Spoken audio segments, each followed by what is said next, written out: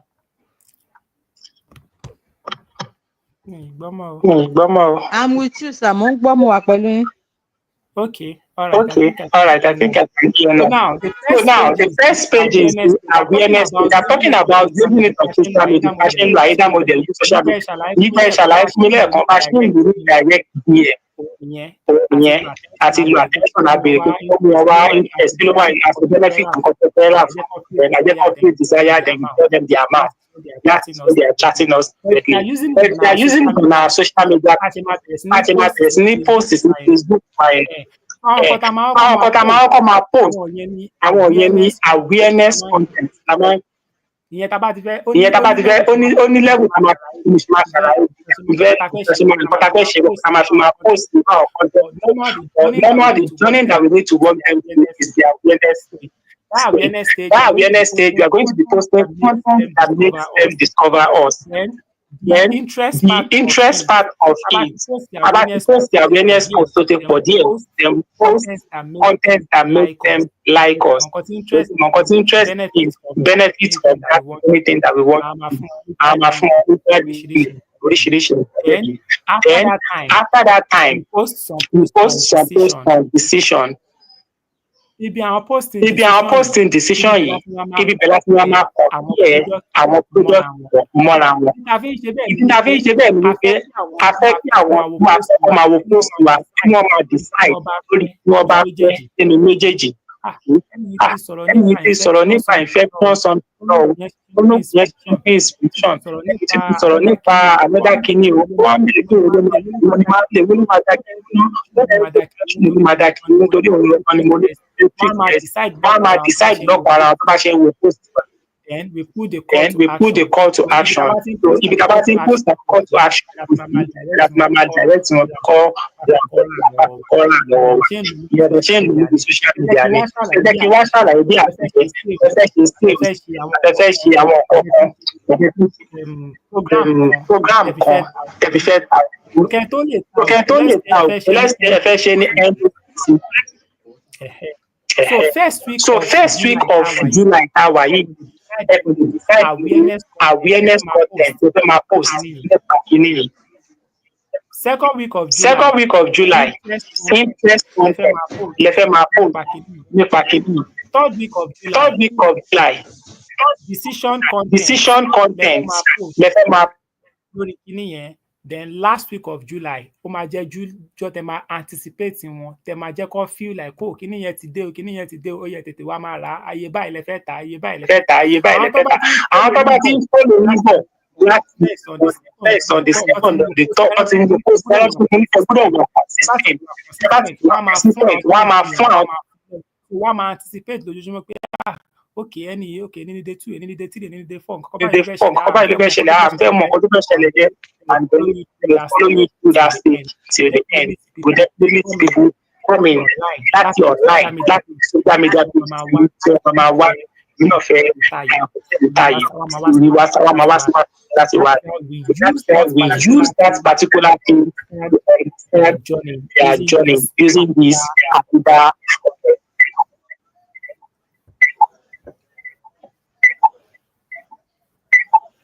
Hello? Yes, sir. Yes, sir. Yes, ma'am. Yes, ma'am. Can you hear me, please? Can you hear me, please? Mo ń gbọ́ ilá yẹn break but mi ì fẹ́ ká tú kúrò kó má lọ dàbí the other time. Okay. Okay. Bóyá tẹ bá Bóyá tẹ gbọ́ bá gbọ́ replay, replay, ó yẹ kẹ́ lè gbọ́dọ̀ ó kẹ́ látọ̀dọ̀ mi gan. Okay, sir.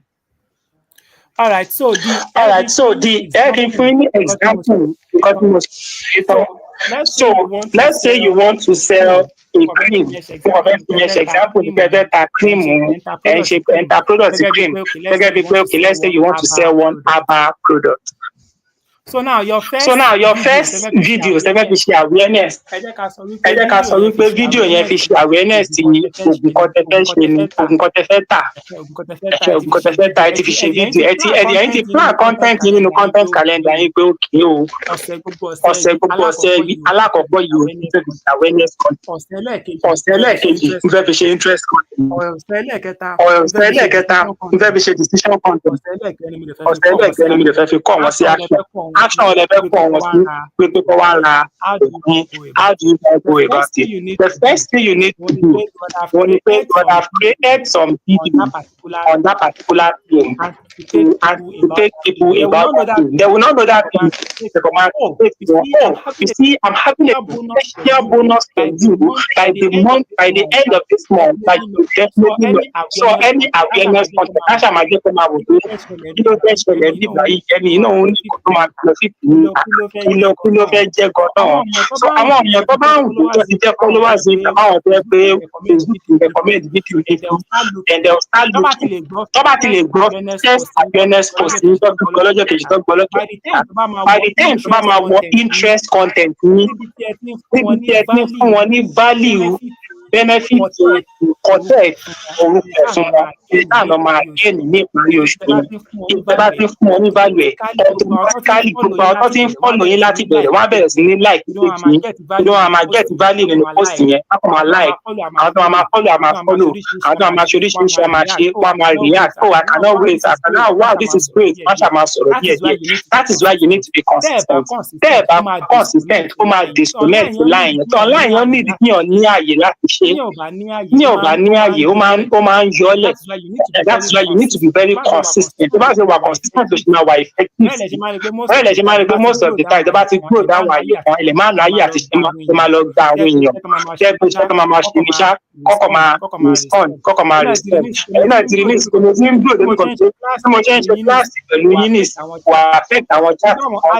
nígbà wọn ad mi ṣe ń dé àwọn ẹnìkan ti pàtó tí ń bá mi respond sí ẹ̀rí pa ti ń scale díẹ̀díẹ̀ bí ìlú máa báyá ẹ̀kọ́ lè máa design ẹ̀ máa lè fún máa design fún yín ni kíkẹ́ kan máa sọ fún yá design ilé wọ́n kàn máa design wọ́n máa fún yín tó bá yẹ kó máa post díẹ̀díẹ̀ la máa ń dé ẹni bá ti ní gbogbo owó yẹn tán ló lè fowó ṣe tí o máa understand ìgbésẹ̀ fowó ṣe gan ló sì máa padà lórí ẹ̀ má ṣe padà gba díẹ̀díẹ̀.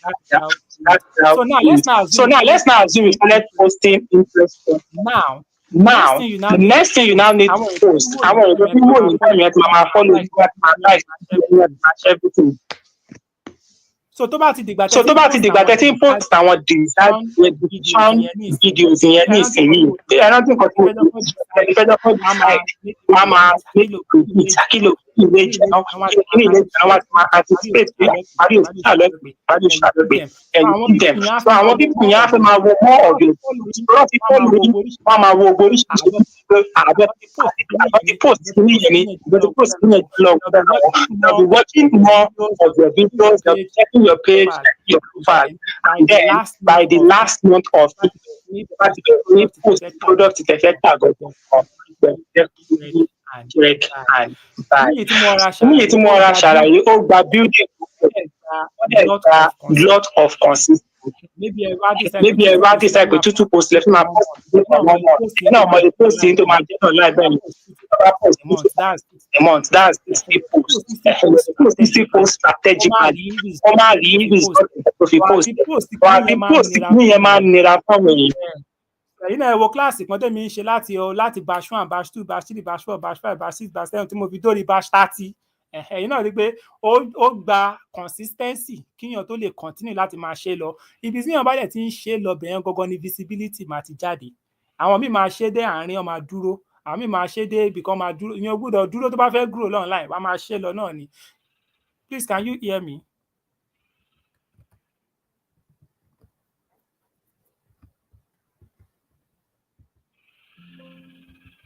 Hello, please, can you hear me?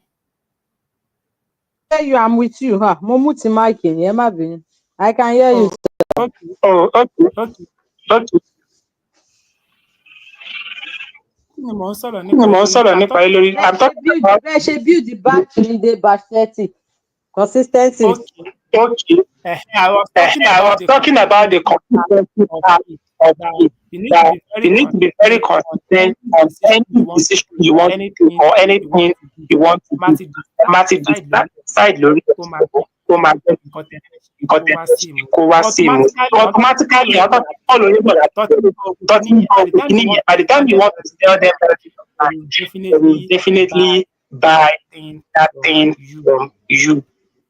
So gbogbo àwọn nǹkan tí mò ń ṣàlàyé fún yín yìí ẹ máa fi máa rí more videos náà tó máa máa explain using examples bá ti rí example dáhùn èèyàn ń lò torí èyí ní ìsìnkú ní knowledge ẹ ti mọ background ó máa easy láti wá decide torí ọgbọ́n ọlọ́gbọ́n la máa fi ń ṣọgbọ́n náà láì ẹni tó wà island of knowledge mo rò pé nǹkan tí mo sọ yé ẹ kò lè lẹ́nu mi kò ṣe nǹkan ó náà ní ìpìlẹ̀ ìmọ̀ fẹ́ni yẹn ṣe máa ṣerú nǹkan ẹni ẹ ṣe bẹ́ẹ̀ bá nígbà ẹ bá ṣe ẹ ní sọ ọdún ẹ ti mímú ẹ tó kè é táwọn yẹn bá post oríṣiríṣi online àjọ ṣe smile tí ìgbà tí ìdílé kò máa ṣe èmi àwọn ọmọ ṣe ìgbà máa gbé tí ìdílé mi náà máa ṣe tó bó ṣe wà ẹ bá academy tí mo dálẹ̀ ìgbà tí mo dá sílẹ̀ tí mo láwọn èèyàn tí kúrò mẹ́tọ̀ ní 300 members èèyàn kan pọ̀ tó ní mo mọ̀ ọkọ tí mo ṣe ìwé ẹ̀gbọ́n tí mo bẹ̀rẹ̀ sí ní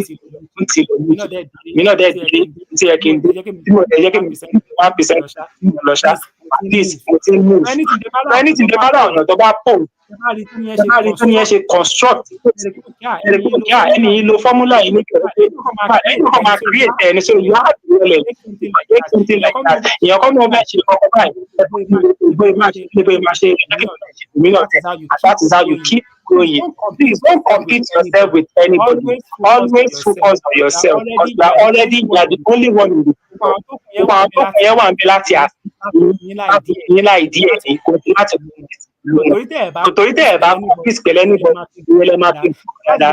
Láti bẹ̀rẹ̀ sí ní compete ìgbésẹ̀ mi bá ń ṣe ẹ̀kọ́ bí tó ti ní òkú ọlọ́run fún ọba ní brain ọ̀tọ̀ tó fún wa ní creativity ọ̀tọ̀ so ìmọ̀ àtàbà ṣe ìlú àṣà lè lo creativity oní creativity wà á gbọ́dọ̀ máa compete pẹ̀lú ìfẹ́ dàgbẹ́ ẹni máa ń wò náà láì not compete with anybody focus on yourself and you keep implementing everything you are learning from others because the more you implement the more you grow.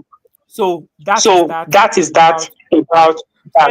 The second thing we want to talk about is understanding your customer is what we know as how people discover you on social media. Báwo làwọn èèyàn ṣe máa ń discover àwọn èèyàn ní orí social media? One of the first thing wọ́n máa ń discover wa lórí social media is using hashtag. Please ma, do you know what hashtag is? Bẹ́ẹ̀ni sir. Ma? Bẹ́ẹ̀ni sir, mo mọ̀ kọ́ tí hashtag yìí mean. Àṣà máa ń gbọ́ hashtag. When you post, you put hashtag. Hashtag sí post ní. Yes, na Aba Remedy in Lagos. Aba Mercy ni mò ń lò tẹ́lẹ̀ in Lagos. Ọgbà tó ti wá ní ìṣèbù àkáǹtì ẹ̀ mo wá change sí Aba Remedy in Lagos. All right. Okay. So you need to be using hashtag.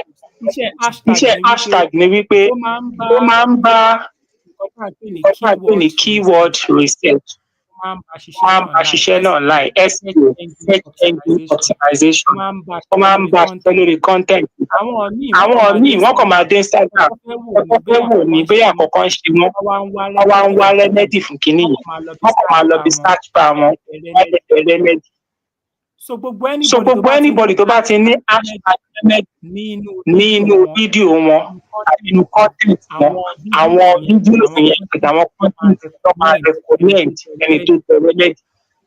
So as So somebody as that is somebody selling, that is selling something, àwọn nǹkan tẹ́ àwọn rò nǹkan pé tẹ́ àwọn ẹ rò èèyàn pé àwọn èèyàn máa fẹ́, those are the those are the things things that you are putting hashtag. hashtag.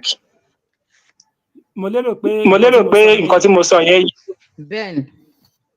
So ẹ kàn lè So rò ẹ kàn lè rò ó, ẹ máa fira yín sí customer. kí làwọn Kí làwọn customer mi lè máa set tó bá ti fẹ́ rajà lọ́wọ́ mi, tó bá yẹ pé mi ni customer fẹ́ rajà lọ́wọ́ mi, kí ni mo ti fẹ́ lọ set fún náà online? How to cure kíní kan. So àwọn nǹkan ẹ̀dẹ̀ lọ́dún kan àgbọ̀dọ̀ lo word cure, solutions to kíní kan, ẹ fi hashtag sí lẹ́yìn, hashtag solution. Kò gbúdọ̀ pọ̀ jù rárá. Kí ni hashtag di mẹ́rin, mẹ́ta, márùn-ún, ó ti tó fún posting. Wọ́n lọ kó hashtag 20, ó máa padà affect algorithm yẹn náà ni. Tí nǹkan bá ti pọ̀ jù kò ní lè mọ bóyá fẹ́ channel ẹ̀. Kò tó bá kéré, ó kàn máa recommend ẹ̀ kéèké, á dẹ̀ lè jẹ́ kó move kó do better. So that is that. Alákọ̀ọ́kọ́ nìyẹn tí èèyàn máa fi ń discover èèyàn náà online. Another one tó máa fi ń discover tó máa ń tètè go òun ni reels, Instagram reels tá a máa ń ṣe àti TikTok reels tá a máa ń post yìí. Ìyẹn náà máa ń go viral dáadáa láti jẹ́ kí àwọn èèyàn discover wa. So you need to implement with those. Ẹ rántí pé a ṣe ń lọ ibi tá a ti máa sọ̀rọ̀ nípa types of content tá a máa create. That will be our next class of this. So that is that. Another thing that you jẹ́ káwọn èèyàn discover yín through tagging of your friends. So if you have some of your friends that are bí ọ̀nà òrò tó pọ̀ àbí kọ́kọ́ ṣẹlẹ̀ sí nípa rẹ̀ for the tag ẹni yẹn normally ẹ̀dẹ̀ káàkiri yẹn sí bíbẹ̀ so that àwọn èèyàn ẹni yẹn táwọn náà bá rí post ní lórí kíní máa tẹ̀kí péjì wálé tó bá wà interested in nǹkan tẹ̀ definitely reach out to you. And the last way people can discover your brand is through Facebook ad, Instagram ad, TikTok ad, and all other forms of ads.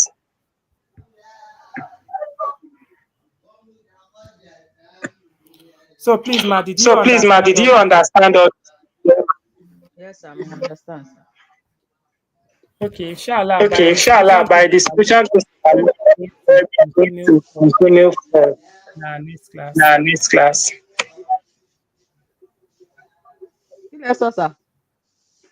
Mo ní ibẹ̀ láti máa bẹ̀rẹ̀ ní next class. Social media content marketing. Social media content marketing. Mo ní ibẹ̀ láti máa bẹ̀rẹ̀ ní next class láti parí. Okay, sir. So today we've been able to cover the stage 1. We've been able to cover the stage 2. And we have started the stage 3. And now you have been given an assignment. Let us start building that into one group. So inshallah by the next class we are going to. So Ma, do you have any question before we end? I don't have any question. All right, Ma. Thank you so much for your time. Thank you so much for joining. So please kindly. Ma? When is my next class, sir? It's on Monday. 10 o'clock. Okay, sir. All right, I've already updated the timetable. You can see what we are at. Okay, sir. All right, Ma. Thank you. Thank you so much, Ma. Send here to my regards to your family, sir. Yes, Ma. And you too, Ma. Anything more introduce you in uncle? Tó bá tiẹ̀ sí Tó bá mẹ́séjì mi tẹ̀ sí gan, kíláàsì mẹ́sẹ̀gì mi mi tí mo gan, wà mi kíláàsì ò yìí tiẹ̀ tí mo fẹ́ wà wo mi ò tiẹ̀ mẹ́séjì fẹ́ wo mẹ́sẹ̀gì wọn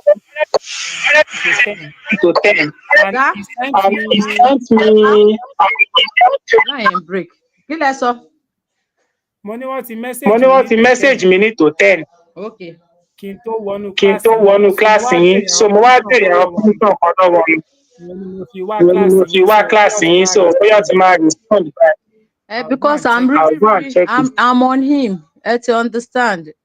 All right. Then, Láàárín yeah, èmi Alright. àti Then, yeah, yín, láàárín èmi àti yín àtọlọ́run, is somebody that I really want to help. Ṣé ẹ ti understand? He's a now Muslim I can now see brother from it. I can see from it. that kí lẹ sọ? Mo ní èmi náà gbọ́ Ó látẹnu dẹ́mi wọn náà gbọ́ díẹ̀ látẹnu láàárọ̀. wọn díẹ̀ láàárọ̀. Pé kí lẹ gbọ́ bẹ̀? Kí ló sọ? Like he was trying to Like he was explain trying to his mission explain and his what he wants mission to and do. what he wants to do. Yes, ṣé rí wọ́n ní àwọn challenges kan tẹ́lẹ̀. He's not the way he is, but he had to go back to zero. Ọlọ́run gbé àwọn àdánwò kan dé. Ṣé ẹ ti Yeah. understand? Yeah. Wallahi, it's Yeah. very, very the situation was so tough that we just need to alhamdulillah, ẹ mọ̀ kán ní second chance. Bẹ́ẹ̀ni, Ṣé bẹ́ẹ̀ni. ti Bẹ́ẹ̀ni, bẹ́ẹ̀ni. wọ́n jọ dá business pọ̀ pẹ̀lú ọ̀rẹ́ betray. Yeah. Àwọn ló ní Yeah. idea o, but you know how some people can be. Nítorí wọ́n jọ lọ sí school, higher institution, wọ́n ti fi inú tọ́ ẹni yẹn betray wọn, ìyàwó lọ, so many things ṣẹlẹ̀ that he had to start from zero. Yeah. Ẹni Allah yìí Allah will ease. sá. ní Allah máa ease Ní their Allah fears máa wọn. ease their fears wọn. Dami, ẹni ló kọ́ àwọn ọmọ mi lẹ́sìn. Ṣé ẹ ti Now, understand nǹkan tí mo try láti sọ fún yín? Now he doesn't have any student again because ọ̀rẹ́ yẹn ti gba ẹ mọ̀ pé ọjọ́ dálẹ̀ ni èyí tọ́jọ́ dálẹ̀, so he cannot bẹ́ẹ̀ni. move, he had to go and look for another place. He's cutting with people and all. I'm just giving you this so that you know how to help me. I was not supposed to bring it again pé mo fi ń túnú àṣírí wọn, but I want you to No, know more where you No, understand. ọmọ understand. I want you to help me to know where you will help me to help him so that he will stand back on his foot. Ẹni tó ní tó máa ń ṣèyàn lóore ni, ẹni tó ní tó máa ń Bẹ́ẹ̀. ṣèyàn láàánú ni, tọ́lọ́ ń gbé gbàdé. Ṣé ẹ ti understand nǹkan tí mo ń try láti sọ? Tọ́ then ẹni tó máa ń kóyàn lọ sí hajj, lọ tẹ umura, you understand that Bẹ́ẹ̀ni. everything Bẹ́ẹ̀ni, Ọmọ àríṣẹ́ a máa ríṣẹ́ padà. wọ́n máa ń fún àwọn student admission home and abroad. Tí gbogbo náà. his passion and everything is on education and anything that has to do with education. Fẹ́ lọ kàwé within outside country, anything. Ṣé ẹ ti understand? Ẹni tí mo mọ̀ Bẹ́ẹ̀ni. tó jẹ́ wípé tí wọ́n epo ata wọ́n ń tà nǹkan tó fi rán wọn lọ sáré station yẹn, so everything wá rí báyìí. Kọ́lọ́ má fi wálẹ̀ fọ́ta mú, kọ́lọ́ má fi wálẹ̀ fọ́ta yọ wípé ó tán ó kú bó ṣe fẹ́ dìde. Everybody Bẹ́ẹ̀ni. left him, only his mom. Ẹ jọ̀ọ́, mò ń bẹ̀bẹ̀ ni, ojú ló rójú ṣàánú. Èmi náà in the journey of kéèyàn ráàánú gbà náà ni mi ṣáà lè máa ṣe nǹkan tí mo wò wípé it will help me and ṣe Bẹ́ẹ̀ni. ti get tó bá ti jẹ́ pé ọ̀rọ̀ owó ni ló fẹ́ put wọn back, ẹ ṣáà jẹ́ kí n involve nǹkan tí èmi náà bá ní màá fi support. Ṣe ti understand? Now, Allah will make Now everything Allah will make easy. everything easy. Amen, but please help me to give him So, reason why inshallah, tí n bá So ti inshallah, tí n complete bá the ti clinic, complete the clinic, I'll let you also I'll know. Bó let ṣe you bá ṣe also ń lọ. know bó ṣe bá ṣe ń lọ. all right sir, mo dúpẹ́ mo mọ̀ ọ́ lóore. Ẹ ṣé All gan. right, ma. All right, ma. All right. Assalamu All right, alaikum assalamu warahmatullahi alaikum wabarakatuh. warahmatullahi wabarakatuh. Wa alaikum assalam wa rahmatullahi ta'ala wa barakatuh sir.